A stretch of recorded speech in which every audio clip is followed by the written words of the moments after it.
하나님의 말씀은 요한계시록 20장 7절부터 15절까지 말씀을 함께 쭉 읽겠습니다.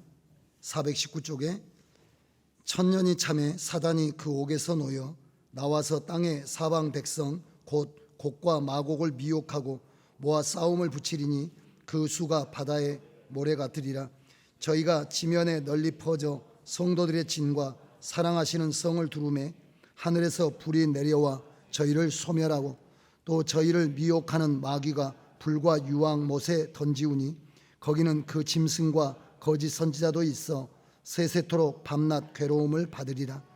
또 내가 크고 흰 보좌와 그 위에 앉으신 자를 보니 땅과 하늘이 그 앞에서 피하여 간데 없더라. 또 내가 보니 죽은 자들이 물온대소하고 그 보좌 앞에 섰는데 책들이 펴 있고 또 다른 책이 펴졌으니 곧 생명책이라. 죽은 자들이 자기 행위를 따라 책들에 기록된 대로 심판을 받으니 바다가 그 가운데서 죽은 자들을 내어주고 또 사망과 음부도 그 가운데서 죽은 자들을 내어주매 각 사람이 자기의 행위대로 심판을 받고 사망과 음부도 불못에 던지우니 이것은 둘째 사망 곧 불못이라. 누구든지 생명책에 기록되지 못한 자는 불못에 던지우더라. 아멘. 이 천년 왕국에 함께 주와 함께 왕노릇하는 사람들이 성경에 등장하는데 그 세 종류의 사람들이 오늘 성경에 나와 있습니다.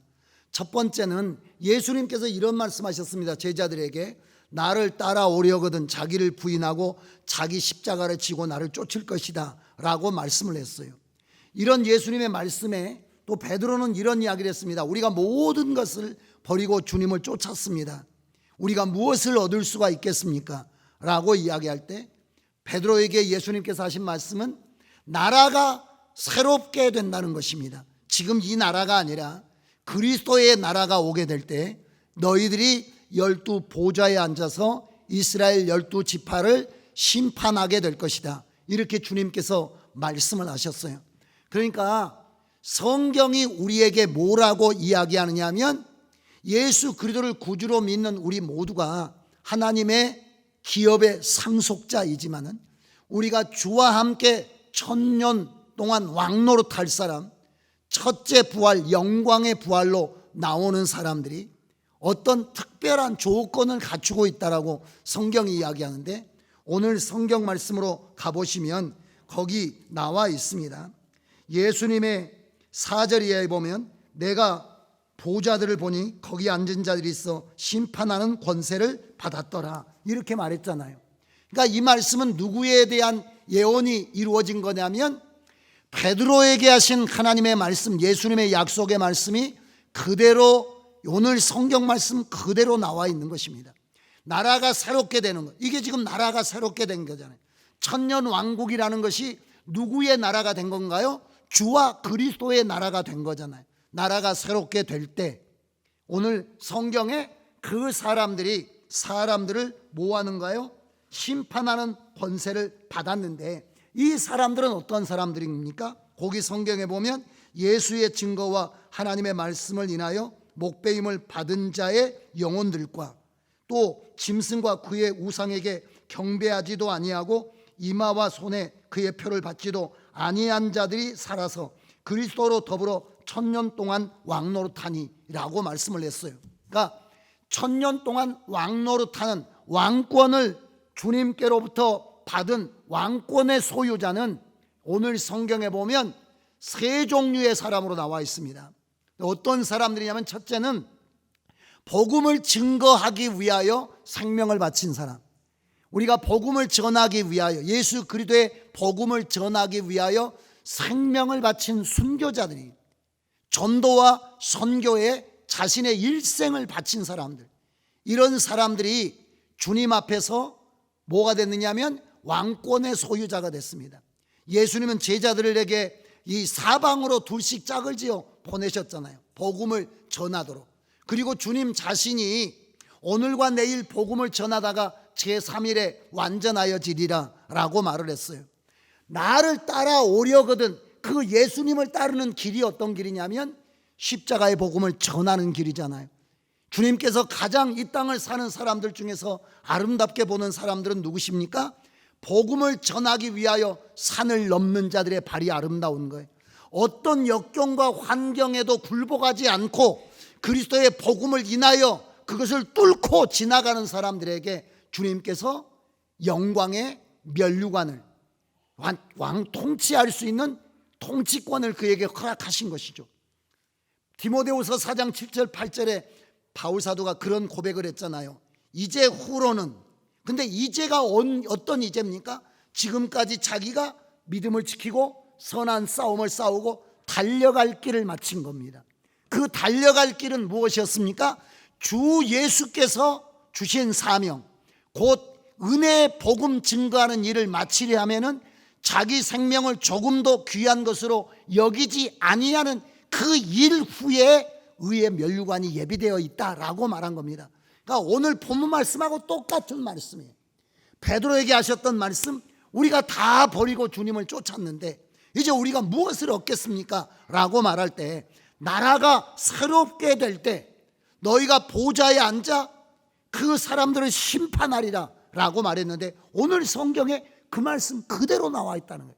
보좌에 앉은 자들이 심판하는 권세를 받았더라 라고 말씀하시는 것이고, 그 권세를 받은 사람들이 어떤 사람들이냐면 예수 그리스도의 말씀을 증거하기 위하여 목배임을 받은 사람, 그러니까 복음을 전하고 선교를 하되 절대로 굴복하지 않고 끝까지 복음을 위해서 땅끝까지 나갔던 사람. 우리가 12사도를 알지만 12사도는 집에서 죽지 않았습니다.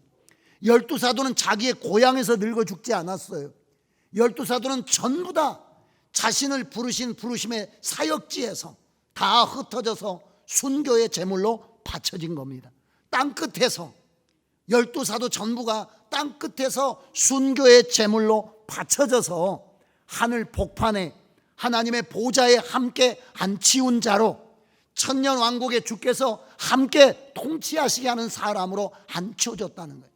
그러므로 저와 여러분이 끝까지 무엇을 포기하면 안 되느냐면 전도와 선교를 포기하면 안 되고, 그 전도의 현장에 선교의 현장이라고 하는 게 가장 치열한 영적 전선이기 때문에 수많은 사람들이 거기서 죽어나가잖아요.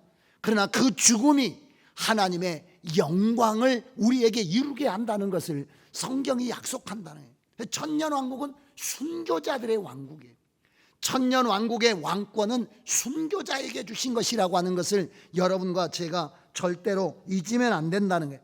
꼭 순교라고 하는 것이 어떤 현장에서 죽어가지고 그 숨이 끊어져야만 순교자가 아니라 자기 백색 순교자, 끝까지 그 길을 최선을 다해서 마지막까지 진력을 다하는 거죠. 그러니까 자연사를 했을지라도, 자기가 60이 되고 70이 되고 정신을 잃고 복음을 더 이상 전하지 못하게 됐을지라도 자기에게 주어지는 그 기간 동안 생명을 다한 것은 그 살아있는 순교자가 될 수가 있는데, 우리가 복음을 전하다가 현장에서 정말 순교를 하든지, 그렇지 않다면 우리가 순교하지 않았어도 우리의 생명이 다 소진될 때까지 복음을 포기해서는 안 된다는 거예요. 그러니까 여러분, 복음에는 정년도 없고 선교에는 여러분 정년도 없는 겁니다. 오직 우리의 마지막 한 호흡까지, 숨 하나까지 복음 전도자로 살아 있어야 되고, 여러분 선교자로 살아 있어야 되고, 우리가 하나님 앞에 그런 순교자의 신앙생활을 해가는 것이 주님께서 우리로 하여금 왕권을 얻게 하시는 가장 중요한 그 사람들이라고 합니다. 우리는 여러 가지 어려움들이 다가오면 그런 것들을 포기하지 않습니까? 두 번째는, 여기 여러분 바울 사도가 내가 달려갈 길을 마치고 선한 싸움을 싸우고, 그 가운데는 뭐가 있느냐면 바울 사도의 전도의 사역만 있는 게 아니고 목양의 사역이 있어요. 양육의 사역이 있습니다.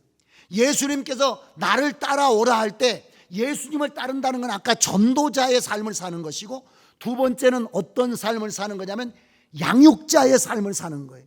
예수님은 자신을 뭐라고 소개했나요? 나는 선한 목자라고 말씀하셨습니다. 내게 맡겨주신 양들이 있고 또 우리 밖에 있는 양들도 있어서 그 양들까지 돌봐야 된다라고 말씀을 하셨고, 그 양을 돌보는 목양 사역을 위해서 뭐 하겠다라는 것입니까? 자신은 목숨을 바치겠다는 거예요. 그래서 자기가 예수님께서 걸으셨던 길은 어떤 거냐면 양육자의 삶을 살기 위해서 자신의 삶을 바친 겁니다. 제가 여러분들에게 이런 말씀 드렸잖아요. 목양사역, 목회사역이라고 하는 것은 어떤 특정한 직업의 사람들을 말하는 게 아니라 신학교를 나온 특정한 직업의 사람들을 말하는 게 아닙니다. 목양사역은 모든 성도들에게 하신 사역이라는 거예요. 이게 에베소서 4장 11절 이하에 보면 우리가 성도를 온전케 해야 되는 여러 사역들이 어떤 거냐면 그게 봉사의 일을 하도록, 성도를 양육해가지고 봉사의 일을 하도록 만들어야 되는데, 그 봉사라는 말이 미니스트리라는 말이라고 했지 않습니까? 사람에게 복음을 전해서 그 사람이 예수를 영접했습니다. 이 사람을 양육해가지고 뭘로 만들어야 되느냐면, 뭐로 만들어야 됩니까? 목회를 할 수 있는 사람, 사람을 돌볼 수 있는 사람, 영혼을 칠 수 있는 사람을 만들어야 된다는 거예요. 베드로에게 하신 말씀은 12제자에게 하신 말씀이며, 12제자에게 하신 말씀은 교회 전체에게 하신 말씀이에요. 그러니까 목사만 목회를 한다는 것은 비성경적일 뿐더러, 여러분들이 만약에 그렇게 신앙생활을 하고 여러분은 한 사람의 교인으로만 남아있기를 원한다면 저는 분명히 말씀드릴 수 있습니다. 여러분들은 천년왕국의 주와 함께 왕노릇하는 자로 보좌에 앉아 심판하는 권세를 받는 사람이 될 수가 없을 것입니다. 주님은 말씀하셨거든요. 나를 따라와야 그 길에 영광의 길이 있는데, 주님을 따르는 길은 전도자의 길이며 양육자의 길이라는 거예요. 이게 여러분 사도들에게만 한 것이 아닙니다. 아시는 것처럼 우리가 성경에 보면 스데반도, 빌립도 또는 평신도의 부부였던 브리스길라, 아굴라, 이런 사람들이 다 데려다가 성경을 가르칠 수 있는 사람이에요. 우리 교회는 모든 사람이 새신자를 양육할 수 있어야 되고 목장을 감당할 수 있어야 되고, 여러분들을 이 강단에 세우면 하나님의 말씀으로 성도들의 영혼을 깨우칠 수 있는 자리에까지 우리가 이렇게 나가야 된다는 거예요. 이거 여러분, 그게 오늘 성경이 말한 주님의 말씀을 인하여 목배임을 받은 사람들, 양육자의 삶을 살아야 된다는 겁니다. 목회자의 삶을 살아야 된다는 거예요. 이것이 여러분과 제가 가야 될 길인 겁니다. 하나님의 말씀을 가르치다가 어려움이 다가오는데 포기하잖아요. 포기해서는 안 되는 겁니다. 아까 복음 전도의 현장에서 우리가 그 외부의 사람들에게 죽임을 당할 수도 있지만, 우리가 살아있는 순교자로 끝까지 되돌아서지 않고 그 일을 감당함으로써 하나님의 일을 감당하는 것처럼, 우리가 말씀을 가르치다가 목배임을 받을 수도 있지만 우리가 우리에게 주어진 시간 동안 끝까지, 그래서 저는 여러분들에게 늘 말씀드리지만, 사역은 언제 은퇴하는 거냐면 하나님께서 우리의 생명을 취하실 때, 우리가 말할 수 없고 들을 수 없고 할 수 없을 때 하는 겁니다. 여러분 1년 단위로 사역이 바뀌고 5년 단위로 바뀌고 20년 30년 은퇴해서 바뀌고 절대로 비성서적인 거예요. 성경은 어디에서 끝나는 겁니까? 순교의 현장에서 사역이 끝나는 거예요. 죽음의 현장에서 끝나는 거지. 내가 이 물리적으로 외부에 죽임을 당하든지 아니면 하나님께서 내게 이 땅을 살아가는 생명의 어떤 그런 능력들을 거두실 때까지, 우리가 지체적으로 장애가 생긴다든지 지식적으로 어떤 장애가 생긴다든지 이래서 말할 수도 없고 뭔가 할 수 없을 그때까지 해야 되는 거죠. 그게 여러분 주님이 우리에게 바라시는 거예요. 아까도 말씀드렸지만 물론 예수님은 33세에 세상에서 떠났습니다. 그러나 주님은 뭐라고 말했습니까? 오늘과 내일 복음을 전하다가 제3일에 완전하여 지리라 라고 말했다는 거예요. 주님의, 그리고 마지막 십자가에서 하시던 것도 어떤 건가요? 자기 우편 왼편에 이렇게 좌편에 강도들이 앉았잖아요. 강도들에게 마지막 오늘 내가 나와 함께 낙원에 있으리라는 말씀을 여러분 십자가에서 하시면서 돌아가시잖아요.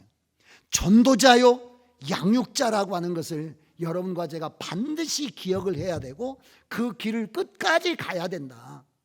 특별히 여기 앉아 계신 평신도 여러분들이 교회에 대한 것이나 영혼에 대한 것이나 말씀에 대한 것을 보조자로 생각하면 안 되고, 여러분들이 더 하나님의 말씀을 잘 듣고 읽어가면서 탁월한 영성과 해박한 말씀과, 그래서 예수 그리스도의 생명을 심고 생명을 가꿀 수 있는 실력을 가져야 된다. 마치 목사는 농촌에 가면 농촌 지도소라고 있었어요. 옛날에. 요즘에도 있는지 모르겠네. 그것은 농사에 대한 새로운 기술 같은 거 가르쳐주고 또 뭐 새로운 방법 같은 거 가르쳐주는 그런 기술적인 지도, 이런 것을 해주는 사람이고요. 농사는 누가 짓습니까? 그 면에 사는 모든, 몇 가정을 빼놓고는 모든 사람이 농사를 지어요. 목사는 농사를 짓는 사람이라기보다도 사실 농사를 지을 수 있는 기술이나 또는 농사에 어떤 문제가 생기는 병충해를 막는 것이나 이런 것들을 해주는 것이고, 진짜 농사는 누가 짓는 거냐면 성도들이 농사를 짓는 것이 초대 교회였었다는 거예요.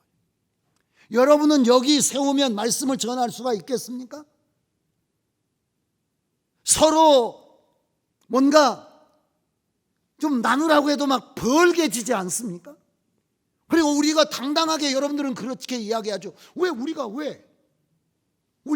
왜냐고 여러분들께서 저에게 물으신다면, 아니 우리가 사례를 받은 것도 아니고 우리가 무슨 목사의 직함이 있는 것도 아니고 우리가 왜? 라고 말한다면, 여러분은 천년 왕국에 주와 함께 다스릴 자로 오시기를 원하시잖아요.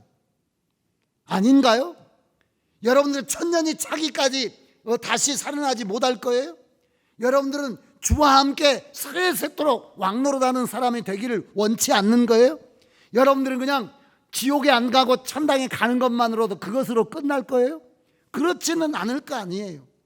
만약에 정말 여러분들이 주님과 함께 세세토록 왕노릇하기를 원하신다면, 예수의 십자가의 죽음을 헛되이 하지 않는, 예수님이 죽어서 100을 우리에게 얻게 하셨는데 내가 10만 얻고 만다면 예수의 십자가를 얼마나 무가치하게 만드는 것인가요? 예수님의 십자가 속에는 죄에서 나를 건지시는 것만 남아있는 게 아니라는 거예요.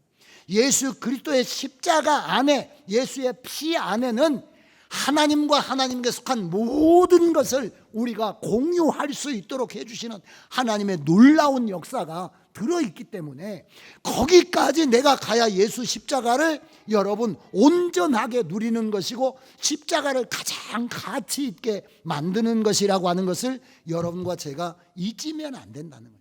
그래서 예수 믿는 사람은 반드시 순교자여야 한다는 거예요. 모든 순교자는 특별한 정해진 특정인만 순교자가 아닙니다. 순교자는 사도도 순교자여야 하고 평신도도 순교자여야 합니다. 사도행전의 말씀처럼 첫 번째 사도행전 순교자는, 공식적 순교자는 평신도 순교자입니다. 스데반이라고 하는 순교자입니다. 두 번째 순교자가 예수님의 12제자 중에 야고보가 순교했잖아요. 순교자는 목사와 평신도를 가리지 않아요. 사역의 목사와 평신도를 가리지 않아요. 교회에 대한 책임의 목사와 평신도를 가리지 않습니다. 반드시 여러분이 목사는 아닐지 몰라도 전도자이셔야 하고, 목사는 아닐지 몰라도 양육자이셔야 한다는 것이 오늘 성경이 우리에게 말하는 것입니다. 여러분, 그 길을 가게 되시기를 주의 이름으로 축원합니다. 여러분들이 이해하셔야 돼요. 그래서 맡겨달라고 말을 해야 되고, 그 복음을 전하는 현장을 여러분들께서 찾아 헤매셔야 돼요. 양육을 즐거워하셔야 되고, 목장을 즐거워하셔야 되고, 목회를 즐거워하셔야 돼요. 이걸 짐으로 생각한다면 우리는 그리스도를 잘 이해하지 못하는 겁니다. 세 번째 사람은 오늘 여기 성경에 뭐라고 나와 있느냐 하면, 우상에게 경배하지 않고, 짐승과 우상에게 경배하지 않고 이마와 손에 그의 표를 받지도 아니한 자들이 살아서 라고 말하잖아요. 제일 중요한 게 삶의 순교자가 되는 게 중요합니다. 복음 전도의 순교자가 돼야 되고, 양육의 순교자가 돼야 되고, 세 번째는 삶의 순교자가 돼야 됩니다. 무슨 말이냐면, 이 세상이 주는 모든 것을 우리가 정치, 경제, 문화 모든 이런 것들을 다 끌어안고 예수 그리스도의 길을 갈 수는 없어요. 우리는 거부할 것을 거부해야 되고, 끊어야 될 것을 끊어야 되고, 버려야 될 것을 버려야 된다는 거예요. 이 666이라는 것이 어떤 것이었습니까? 매매하는 표였지 않습니까? 무엇을 위해서 무엇을 버려야 되나요? 우리가 육신을 위해서 영을 버려야 되고, 땅을 위해서 하늘을 버려야 되는 이런 것들에 대해서 단호하게 거부하는 것이 필요하잖아요. 이 세상이나 세상에 있는 것들을 사랑하지 않는 것이 문화적 순교이며 삶의 순교라고 말할 수가 있어요. 앞으로 여러분 세상이 어떻게 변화되든 가든지 여러분은 그걸 따라가실 건가요? 어떤 여러분들의 습관과 태도와 여러분들의 생활 방식이 계속 변해가는데 그것을 여러분들은 아무런 경계 없이, 아무런 걸러내는 것이 없이 여러분들은 바로 따라가실 건가요? 우리는 다시 한번 이야기하지만 순교자 중에 가장 큰 순교자는 문화적 순교자입니다. 이게 어디에 나오나요? 로마 교회에 나옵니다. 여러분, 카타콤의 300년의 로마 교회는 순교자들이, 이 땅을 살지만 지하에 살았던 사람들이잖아요. 그들이 살았던 지하는 물리적인 지하만 아니에요. 그 지상에는 어떤 곳이었습니까? 온갖 음란과 방탕과 모든 것들이, 그래서 로마는 사치와 향락 때문에 망한 거잖아요. 그때 이런 이야기가 있습니다. 로마의 귀족들이 자기 배우자로 은밀히 누구를 구했느냐면 그리스도인 여자들을 구했어요. 왜냐하면 당신은 아까 이야기했듯이 사치와 향락과 온갖 것들이 막 난무해가지고, 그래서 그런 가면 무도회 같은 것들 생기게 되고 이런 것들이 있어졌잖아요. 근데 그리스도인들은 그 당시의 문화를 따라가지 않는 거잖아요. 자기들도 아는 거죠. 예수 믿는 사람들은 우리와 삶의 방식이 다르다.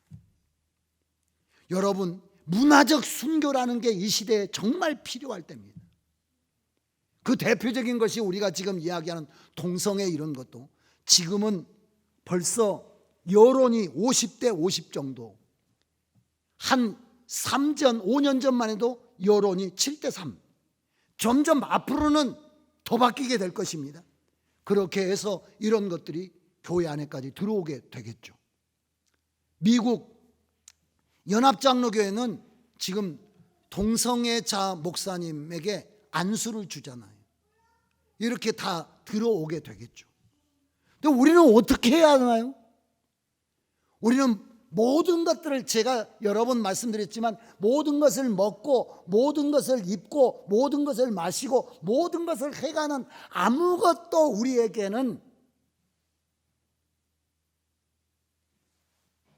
주의를 기울이는 것이 없다라고 한다면 우리는 안 되는 겁니다. 예수 믿는 사람에게는 요한일서 2장 15절을 기억할 필요가 있습니다. 이 세상에 있는 것들을 사랑하지 말라고. 이 세상이나 세상에 있는 것들을 사랑하면 아버지의 사랑이 그 안에 없다고. 이 세상이나 세상에 있는 것들은 아버지로 쫓아온 것이 아니라고. 그렇기 때문에 예수 믿는 사람들에게는 반드시 뭐가 있어야 되느냐면 거부라는 것이 있어야 돼요. 할 수 없는 일이 있는 것이고 할 수 있는 일이 있는 겁니다. 그 중에 우상 숭배와, 그리고 오늘 성경에 보면 오른손이나 이마에 표를 받지 아니하는 사람이라고. 우리가 지켜야 될 신앙의 양심이라는 게 있는 것이고 신앙의 길이라는 것이 있다는 것을 여러분들이 잊지 않으셔야 된다는 거죠. 여러분들의 생각이나 행동이 무너지지 않도록, 여러분들의 가치관이 무너지지 않도록 하는 것이 너무 중요합니다. 인간은 무엇을 믿느냐에 따라서 그렇게 행동하게 되어 있습니다. 그러므로 끊임없이 세상은 우리의 뭘 개조하느냐 하면 사상을 개조하는 거죠. 우리의 생각을 개조해 가는 겁니다. 여러분들과 제가 해야 될 것이, 아까 이야기는 다시 짧게 설명드리면, 천년 왕국의 주와 함께 보좌에 앉아 심판하는 권세를 갖고 왕노릇하는 사람들이 첫 번째는 복음의 순교자요, 두 번째는 양육의 순교자요, 세 번째는 삶의 문화의 순교자입니다. 그래서 예수 믿는 사람은 가지 못할 곳이 있고 하지 못할 일이 있고 해서는 안 될 일이 있는 겁니다.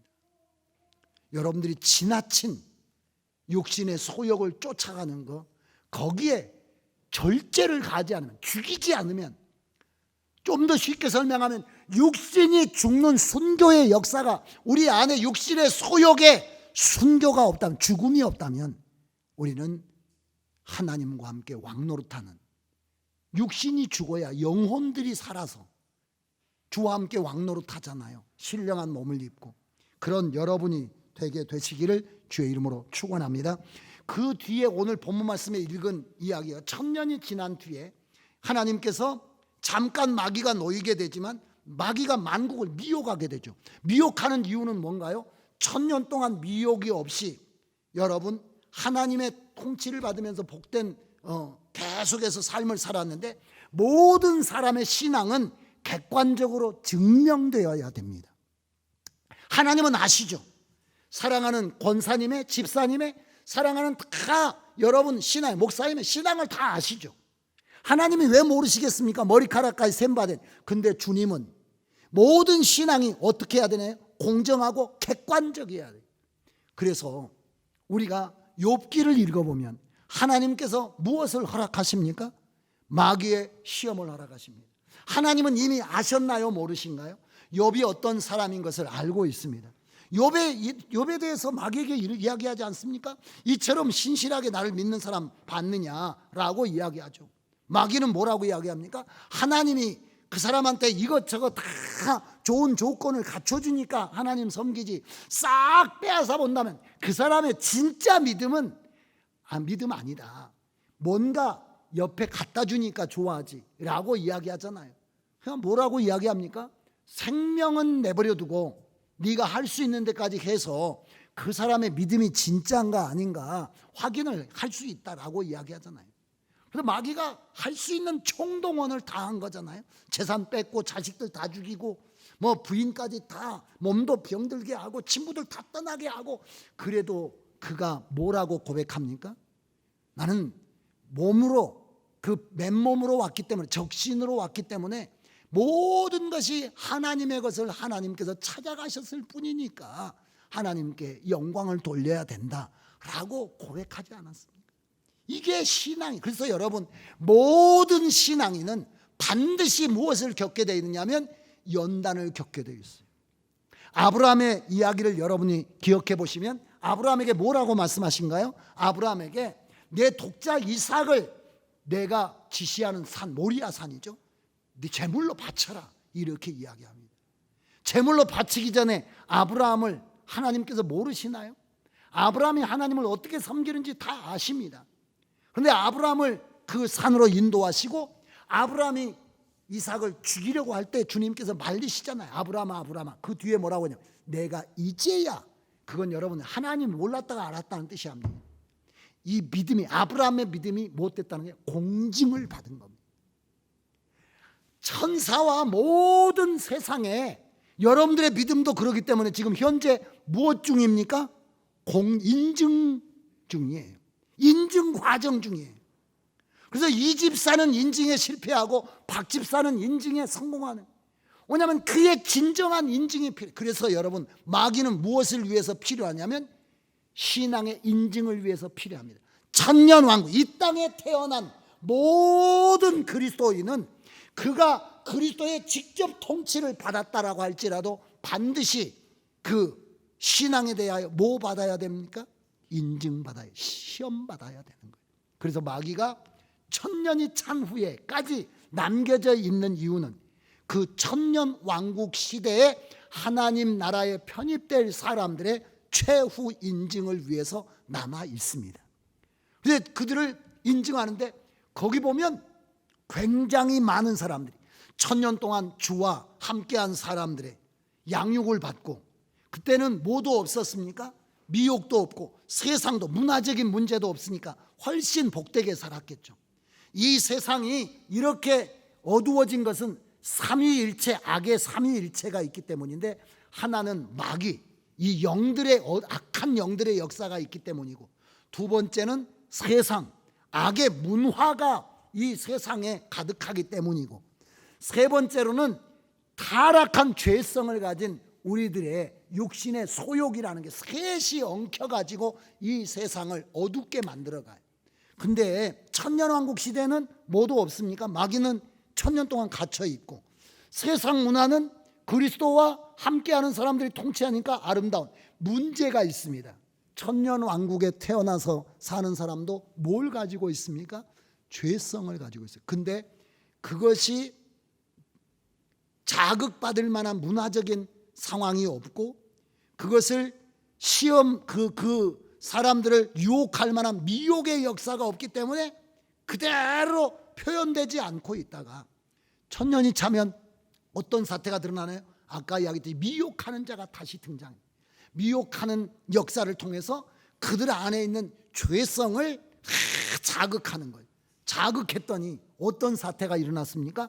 상당히 천년왕국에 있던 사람들 중에서 많은 사람들이 그리스도의 적대적이 돼서 하나님의 성을 포위하는 사태가 오늘 성경에 나오게 돼요. 그래서 그 사람들과 함께 마지막 마귀를 주님께서 어디에다가 던지시나요? 지옥 불에다가, 둘째 사망의 불못에다가 던져버리잖아요. 그곳에는 이미 누가 던져져 있었습니까? 짐승과 거짓 선지자도 거기 있어서 완전히 끝장을 내는 거죠. 여러분, 저는 여러분의 운명이 마지막 멸망을 받는 마태복음 25장 41절의 말씀처럼, 마귀와 31절의 말씀처럼 그와 마귀와 그의 사자들을 위하여 예비된 영영한 지옥에 들어가는 것이 아니라, 마귀와 운명 지어지는 것이 아니라, 여러분의 육신의 소욕에 여러분들이 여러분의 인생을 맡기는 것이 아니라, 영으로서 육의 행실을 죽이고 여러분들이 진정으로 주님을 사랑하는 삶을 여러분들의 생애 동안에 증명하는 삶을 살아가면서 주와 함께 새하늘과 새 땅에 참여하는 사람이 되게 되시기를 주의 이름으로 축원합니다. 이제 최후의 심판이 오늘 성경에 보면 펼쳐지죠. 그걸 우리는 크고 흰 보좌가 있었기 때문에 백보자 심판이라고 이야기합니다. 이제 지금까지는 음부에, 지옥 갈 영혼들은 음부에 대기되어 있었고요, 영원한 새하늘과 새 땅에 들어갈 사람들은 낙원에 대기돼. 이건 연옥이 아닙니다.